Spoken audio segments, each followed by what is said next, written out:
ووایا قرآن د قرآن میاشتا کلی خایستا د رمضان میاشتا کلی خایستا د رمضان میاشتا ووایا قرآن د قرآن میاشتا کلی خایستا د رمضان میاشتا کلی خایستا د رمضان میاشتا یو حرف د قرآن باندې یو نیکی لس چند ده ورکه حسینه شاچ قرآن. الحمد لله رب العالمين حمد الشاكرين الصلاة والسلام على سيد الأنبياء والمرسلين سيدنا ونبينا وشفيعنا ومولانا محمد وعلى آله وأصحابه الطيبين الطاهرين. قدرمنو اوریدونکو د ژوند د لارې د خپرونې مینوالو السلام علیکم ورحمت الله وبرکاته. ستاسو روغتیا او خوشحالي د پاک رب نه غواړم په دې هیله چې د صحت او عافیت جامې په تن ولرئ او خوشحالي مو په برخه وي. دا دی زه محمد یاسین فهیم د ژوند د لارې د خپرونې په وړاندې کولو کې ستاسو په خدمت کې یم په دې هیله چې دا خپرونه ستاسو د پام وړ وګرځي. زموږ د نننۍ خپرونې موضوع د اعتکاف مسائل. قدرمنو اوریدونکو په جومات کې د اعتکاف په نیت سره اوسېدلو ته اعتکاف وایي او په دې باندې باید پوه شو چې اعتکاف په درې قسمه دی.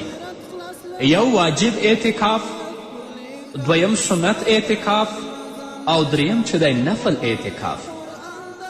هغه اعتکاف چې څوک په خپل ځان باندې نظر کړي که الله رب العزت زما دا کار وکړه نو زه به دومره ورځې اعتکاف کینم، نو چې کار وشي د دومره ورځو چې دې نظر کړی په هغه باندې اعتکاف کېناستل واجب دي او که کې نه ناسته دې سره هغه انسان ګنهګار دی.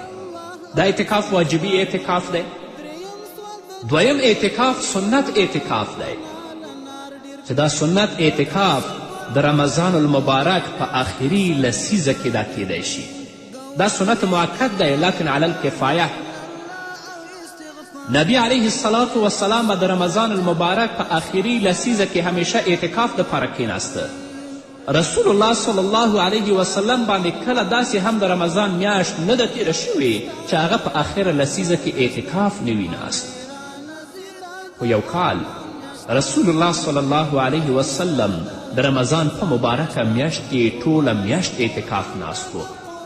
په لومبۍ لسیزه کې چې کله رسول الله صلی الله علیه وسلم اعتکاف وکړه نو لسیزه چې تیره شوه رسول الله صلی الله علیه وسلم وفرمیل زه د لیلة القدر د تلاش لپاره اعتکاف کې ناست وم، خو ما ته د الله رب العزت له طرفه دا وویل شو لیلة القدر دا په وروستۍ لسیزه کې دی. د دې نه وروسته رسول الله صلی الله علیه وسلم د رمضان المبارک دویمه لسیزه هم اعتکاف وکړه. بیا نبی علیه الصلاة والسلام د دې نه وروسته وویلي چې لیلة القدر راته په آخري لسیزه کې د الله له طرفه ویل شوي دي چې د قدر شپه د رمضان المبارک د آخري لسیزه کې ده. نو له دې وجې نه محمد رسول الله صلی الله علیه وسلم د رمضان المبارک میاشتې آخري لسیزه هم اعتکاف وکړه. به هر حال قدرمنو اوریدونکو د رمضان المبارک آخري لسیزه اعتکاف دا سنت مؤکد علی الکفایه دی.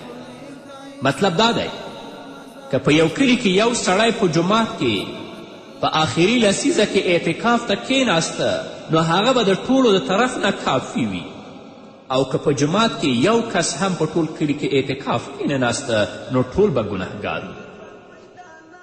لکه څنګه چې جنازه فرض کفایي دی که د یو کلي نه څو سړي لاړ شي په هغې جنازه کې اشتراک وکړي نو د ټولو نه به دا فرض لرې شي، او که د پوره کلي نه هیڅوک هم جنازې ته رانړل نو ټول به بیا ګنهګار وي. دریم اعتکاف هغه نفل اعتکاف دی. کله چې هم جومات ته داخلیږئ اگر که لږ ساعت لپاره هم وي نو تاسو د اعتکاف نیت وکړئ چې کله مونځ کولو لپاره راځئ جومات ته داخلیږئ نیت د اعتکاف وکړئ. الله رب العزت به د مونځ ثواب تاسو ته بیل درکوي او الله رب العزت به د اعتکاف ثواب تاسو ته جدا درکوي. نو لکه څنګه چې زمونږ ورونه کولی شي چې په جوماتونو کې اعتکاف ته کینی، همدارنګه زمونږ خویندې زمونږ میندې کولی شي چې په خپلو کورونو کې په خپلې کوټه کې ځان لپاره یو مخصوص او جدا ځای وټاکي او هلته اعتکاف ته کینی.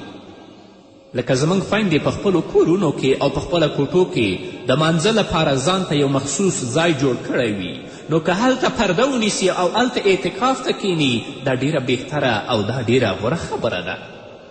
رسول الله صلی الله علیه وسلم فرمایلی دي چې د خپلو کورونو نه قبرستان مه جوړوئ. یعنی لکه څنګه چې په قبرستان او په هدیره کې مونځ نه کیږي، تاسو هم د خپلو کورونو نه قبرستان مه جوړوئ، په خپلو کورونو کې هم منځونه کوئ.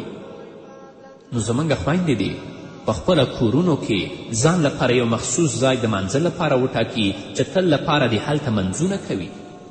نو هغه مخصوص ځای چې دوی ځان لپاره د مانځه لپاره ټاکلی، کولی شي چې هلته دوی اعتکاف کینی.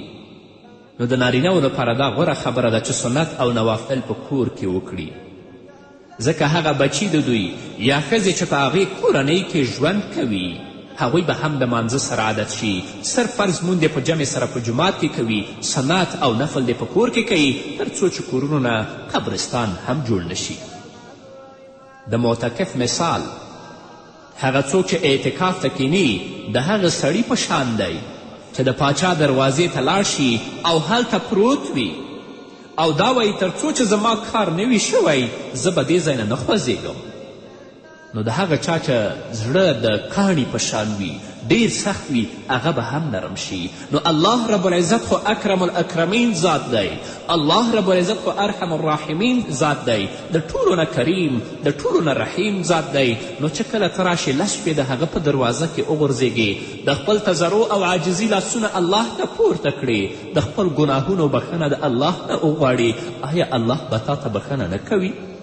خو دا په دې شرط چې ستا په زړه کې د الله ویره وي، ستا په زړه کې اخلاص او صداقت وي.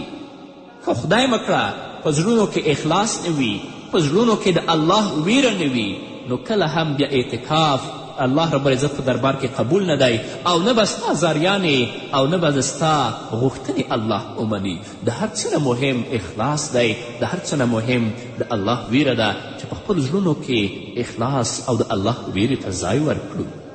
د رسول الله صلی الله علیه وسلم په احادیثو کې د اعتکاف ډیر لوی ثواب بیان شوی دی.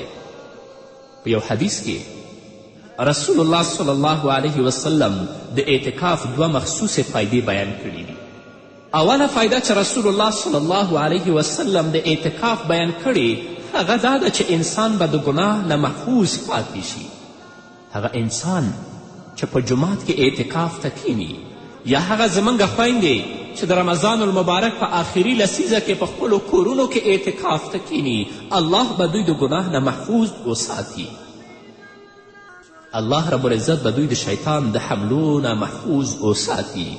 او که هیڅ نه وي، دومره به وي چې په غوږو باندې حرام وانه وړي، کم از کم په سترګو باندې خو به حرام نه ویني، کم از کم په ژبه باندې خو به دروغ او غیبت نه کوي. دا څومره لویه نفع ده چې د رمضان المبارک آخري لسیزه ډیره برکتناکه لسیزه ده، هغه د ټول رمضان خلاصه ده.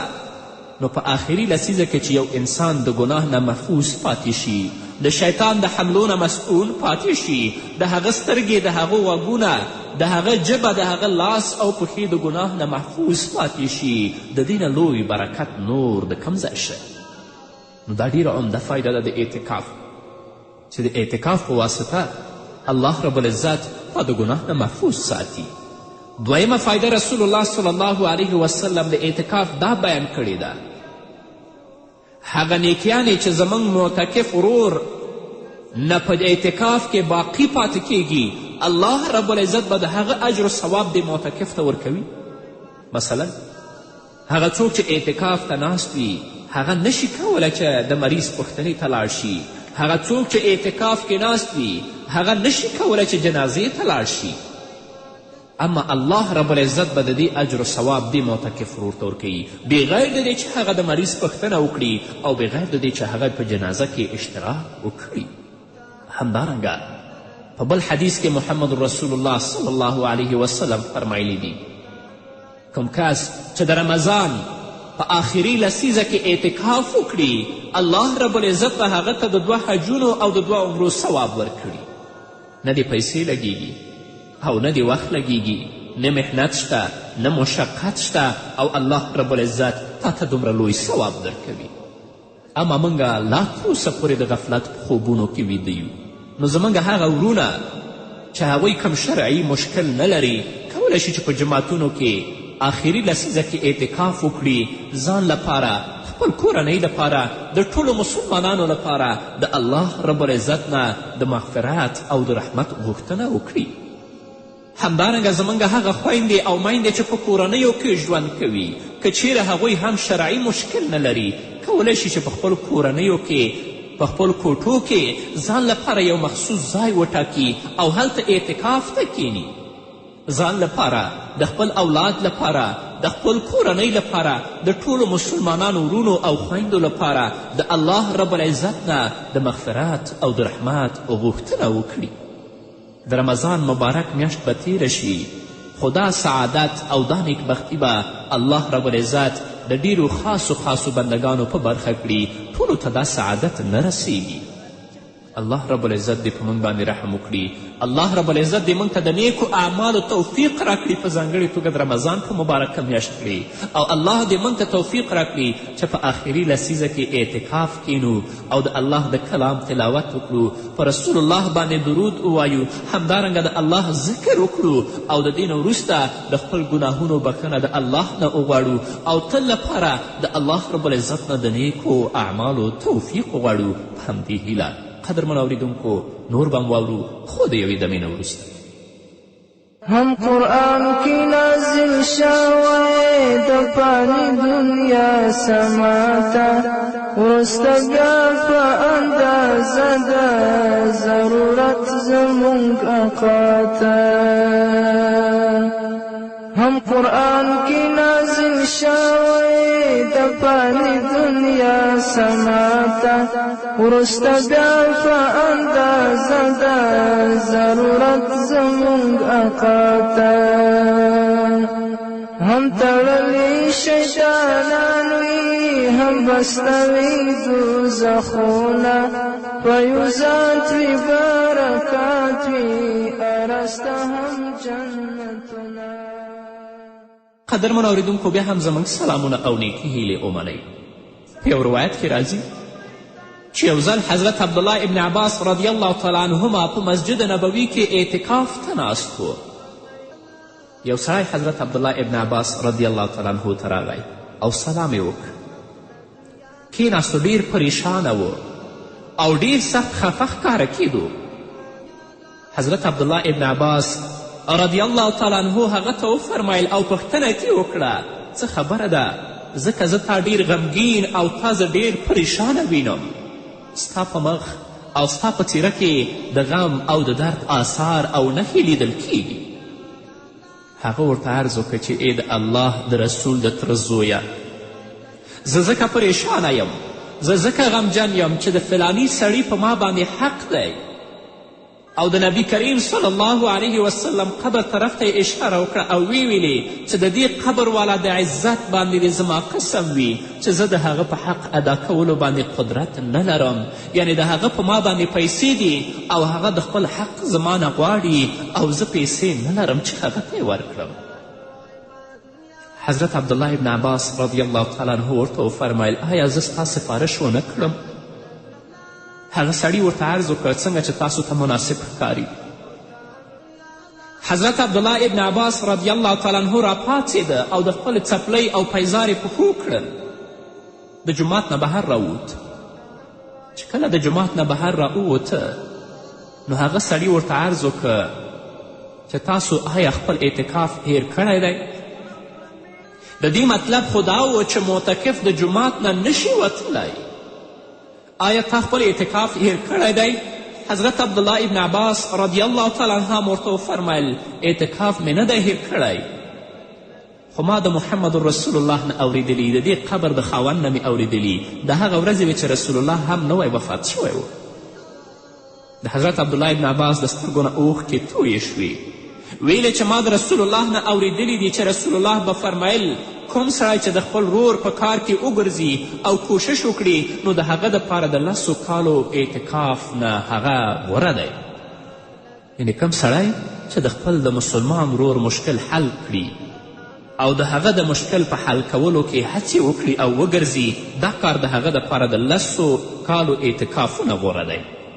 او رسول الله فرمایلی دی کوم سړی چې یوه ورځ اعتکاف هم د الله دپاره وکړي، الله پاک به د هغه او د جهنم په منځ کې 3 خندقونه حایل او پرده کړي، او یو خندق به د ځمکې او آسمان په منځ کې د مسافت نه زیات پلن وي.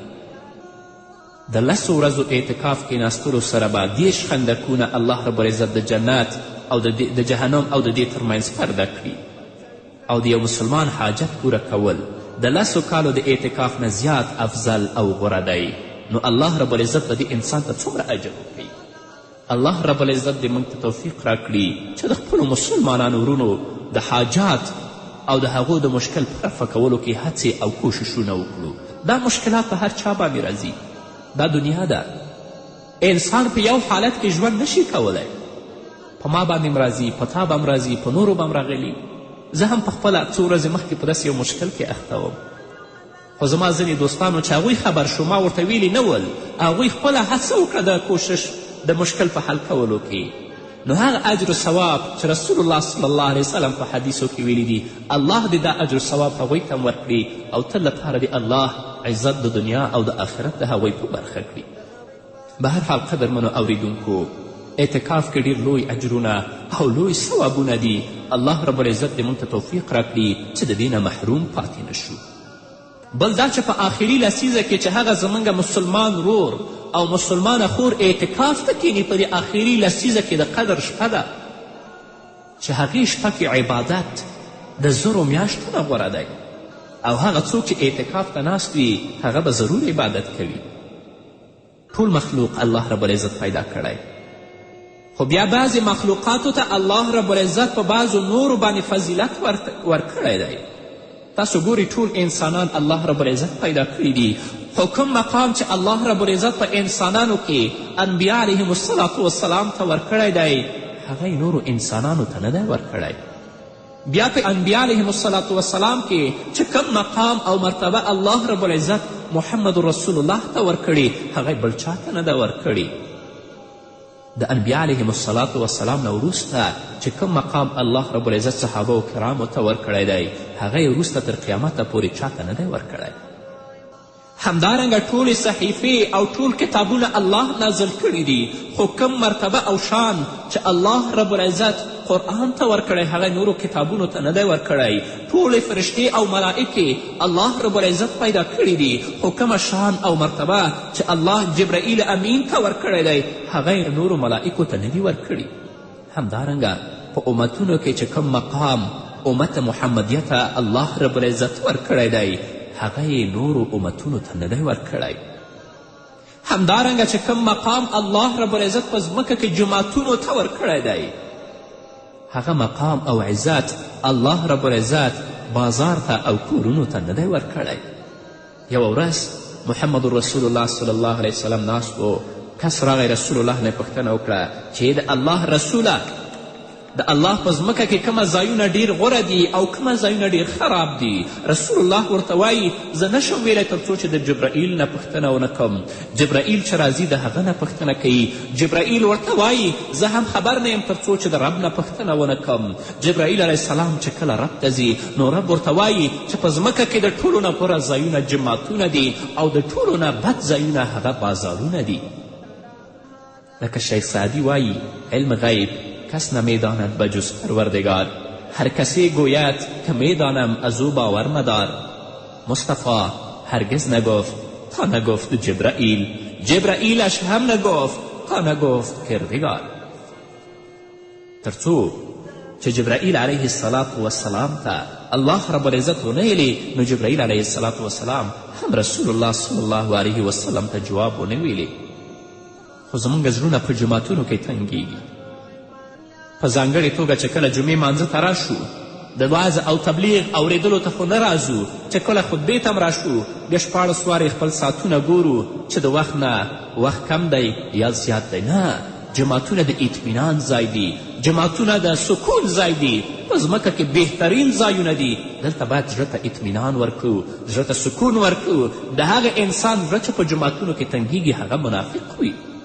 نو قدرمنو اوریدونکو، په ځمکه کې جماعتونه بهترین ځایونه دي، خو بیا په جماعتونو کې چې کوم مقام د مسجد نبوي او د بیت الله همدارنګه د بیت المقدس دی هغه د نورو جماعتونو نه دی.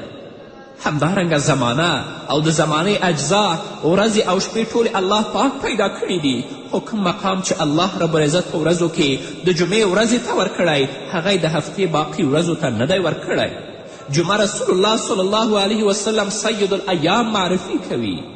همدارنګه په شپو کې چې کومه مقام الله رب العزت د قدر شپې، د برات شپې ته، د واړه اختر شپې ته، د لوی اختر شپې ته ورکړی دی، الله رب العزت دا مقام نورو شپو ته نه دی ورکړی.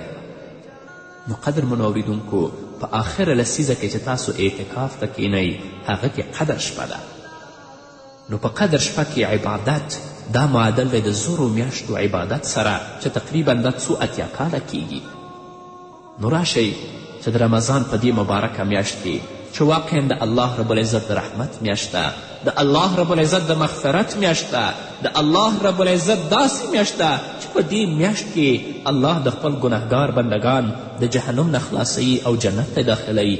الله ته متوجه شو په دې میاشت کې او د خپل د تضرع او عاجزي لاسونه الله ته پورته کړو، د خپلو ګناهونو بخښنه د الله نه وغواړو.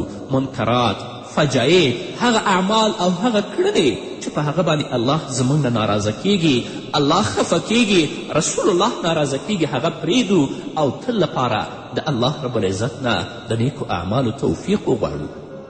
په ځانګړې توګه په آخري لسیزه کې چې په دې کې زموږ ورونه او خویندې که کوم مشکل نه لري چې اعتکاف کینی او د الله رب العزت په عبادت باندې ځان مشغوله کړي، نو دې نه لوی اجر، لوی کرم او لوی نعمت په ژوند کې بل نشته. الله به تا ته بخښنه وکړي، الله به دې ګناهونه معاف کړي، الله به دې نیکیان هم زیاتې کړي. همدارنګه د هغو مسلمانانو ورونو او خویندو دپاره چې ته د الله نه بخښنه غواړې، الله به د ستا په دعاګانو واسطې باندې هغوی ته هم بخښنه کوي. خو د هر څه نه مهم اخلاص غوره دی، چې په زړه کې اخلاص ته ځای ورکړو، د الله ویرې ته ځای ورکړو، بیا به عبادات الله رب العزت په خپل دربار کې قبولوي. په همدې هیله قدرمنو اوریدونکو، دا و زموږ نننۍ خپرونه چې ستاسو درانه حضور ته وړاندې شوه. تر بلې خپرونې پورې چې زه بیا هم ستاسو درانه حضور ته راځم، تاسو ټول په پاک رب سپارم. پاتې ژوندم نیکمرغه، ښاد، بریالي او کامیاب اوسئ. همدا میاشت مغفرت او د رحمت ته زما وروره، ځان عابد او ذاکر جوړ کړه چې غفلت ونه کړي ګوره. همدا میاشت مغفرت او د رحمت ته زما وروره، ځان عابد او ذاکر جوړ کړه چې غفلت ونه کړي ګوره. یو مکفل سترغلی په ځان تیر کړه زحمتونه، په یو ذات وي برکات وي ارسته هم جنتونه. دغه میاشته د روژې ده کې وریږي رحمتونه، په یو ذات وي برکات وي ارسته هم جنتونه. د قرآن کړه تلاوت نیمه شپه کې پوسنه شه، د ګناه مغفرت غواړه پاک الله ته په ژړه شه. د قرآن کړه تلاوت نیمه شپه کې پوسنه شه، د ګناه مغفرت غواړه پاک الله ته په ژړه شه. د سبا غم دی نن وخوره شته په مخ کې کړاوونه، په یو ذات وي برکات وي ارسته هم جنتونه. دغه میاشته د روژې ده کې وریږي رحمتونه، په یو ذات وي برکات وي ارسته هم جنتونه.